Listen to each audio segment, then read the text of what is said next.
باب 19 یوسف زندان درون.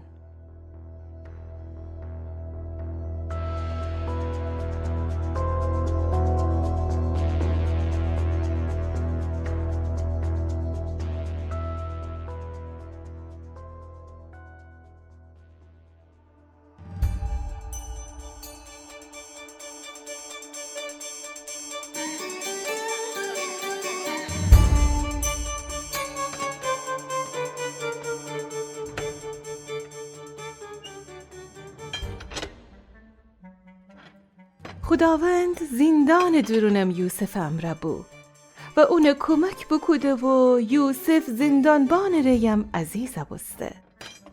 هنوسی زندانبان تمام زندانیان بسپرد یوسف دست.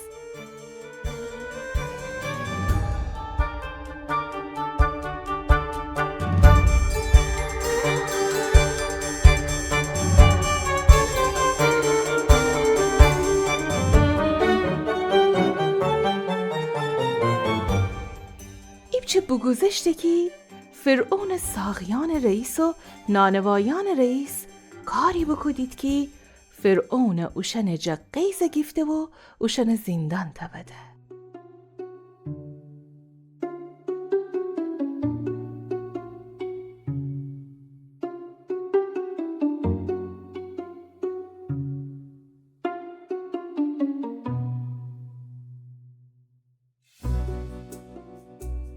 خیلی روزان که بگذشته فرعون عدوتا نوکران ایت شب خوشانه را خواب بیدهید.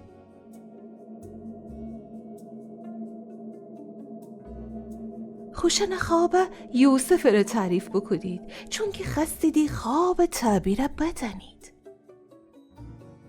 ساقی بگفته من ایتا انگور رزا بیدم که 3 شاخه داشتی.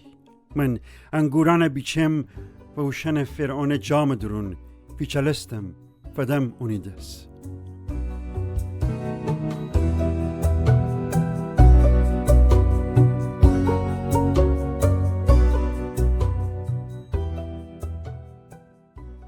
خداوند یوسف حکمت فده که عطایی بگه. فرعون 3 روز دیگر تره وگردنه بره تی قدیمه کار سر. وقتی تی کار جا به جا بسته فرعون جا خواهش بکن مرا از زندان جا آزاده کنه.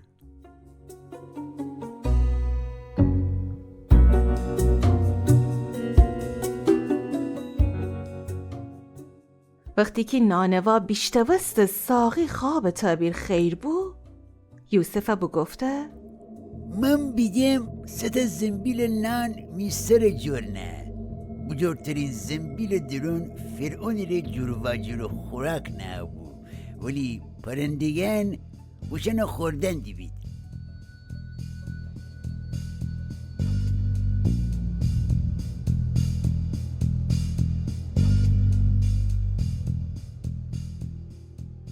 یوسف و گردسته بگفته 3 روز دیگر فرعون تی سر ببینه تر دار جور آویزا نکنه و پرندگان تی جان گوشت خوریدی.